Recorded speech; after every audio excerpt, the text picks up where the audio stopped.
আজি মানে মোৰ মনটো অকণমান বেয়া ৰাইজ কি ক'ব আৰু ঘৰত সকলোৱে জ্বলাই জ্বলাই মোক কথা ক'বলৈ আৰম্ভ কৰিছে বোৱাৰী আছে মানুহজন আছে ঘৰখনৰ সকলোবোৰ ঠিকে আছে তাৰপিছতো ইমান মন বেয়া হ'বলৈ কি হ'ল আপোনালোকে চাগে ভাবি আছে ন আচলতে কথাবিলাক তেনেকুৱা নহয় মোক জ্বলাইছে কি জানেনে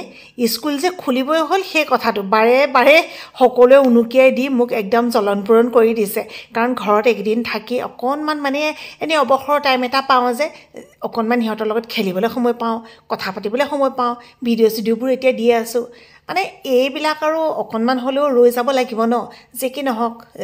ডিউটিটো কৰিবই লাগিব কাৰণ চাকৰিটো নহ'লেও আকৌ নচলে নহয়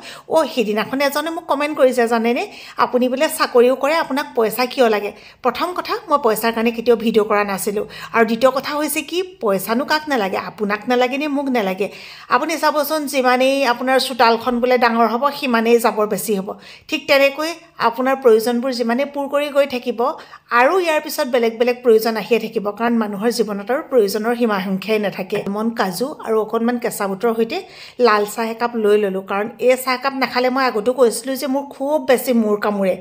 মানে ঔষধ বুলি আপোনালোকে ধৰিব পাৰে মানুহ আমি এইকেইটা কিন্তু সকলোৰে খোৱাবোৰ আমাৰ বেলেগ বেলেগ মুনুৱে খাবলৈ লৈছে ৰুটি টেবুলত বহিছিলে যদিও এফালে আকৌ চেংনাঙে পিঠা খায়ো আকৌ মাকৰ লগত ৰুটিৰ ভাগ লৈছে নহয় গতিকে তাই চোফাখনলৈকে গুচি আহিলে দেখিবলৈ যিখন থালি সাধাৰণ সেইখন থালিয়ে কিন্তু স্বাস্থ্যসন্মত হয় কুন্দুলি আলু ভাজি লগত বুট আছে আৰু অকণমান কঁঠাল পিটিকা আৰু এয়া হৈছে মিক্স দালি মচুৰটোক ভাত দিলোঁ সি আকৌ ৰাতিপুৱাৰ পৰা একো খোৱাই নাই তাৰ অনলাইন মিটিং থাকে কিবা কিবি মানে অনলাইনতে চব কৰি মেলি থাকে যে মাছ আছিলে মিছা মাছ আৰু অকণমান কিবা কিবি সৰু মাছ দেই কঁঠালৰ পিটিকাৰ সৈতে তেনেকৈ দিলোঁ এফালে চেংনাঙে দেখিছেনে মোৰ লগত আচলতে তাই কাজিয়া লাগি আছে শ্বৰ্ট ভিডিঅ' এটা দিছিলোঁ সম্ভৱ আপোনালোকে চাইছে নি লাইটাৰটো লৈ পেলাই মোক জ্বলাই দিব কাৰণ তাই এইবিলাক ৰং পেঞ্চিলবোৰ মুখত ঘঁহে কাজল লয় সেইবোৰ কৰিব নালাগে বুলি ক'লোঁ যে মানে কি ক'ম আৰু কি যে দুষ্টামি কৰি আছে ঠাণ্ডা পানীখন খালেহে দেখোন পিয়াহ পলোৱা নিচিনা লাগে চাওঁতে চাওঁতে মোৰ আকৌ ৰুটি চব্জি এইবিলাক খাব হৈ গ'ল যে সময়মতে আকৌ খাই নল'লে মানে আৰু স্বাস্থ্যৰ কথা আছে নহয় সেইকাৰণে মুনুৱেও কৈ আছে মা আপুনি খাই লওক কি ক'ব অকণমান দেৰিকৈ খাম বুলি ভাবিলেও এই যে মৰমৰ আবদাৰবোৰ এইবোৰ এৰিব নোৱাৰিয়ে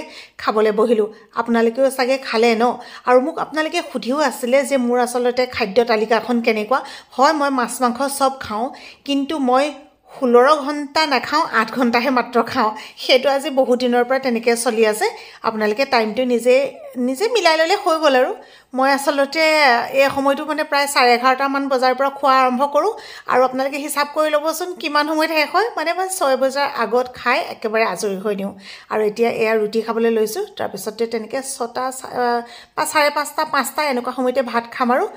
সেয়াই মোৰ নিয়ম সকলো ভালে থাকক দেই বিদায় লৈছোঁ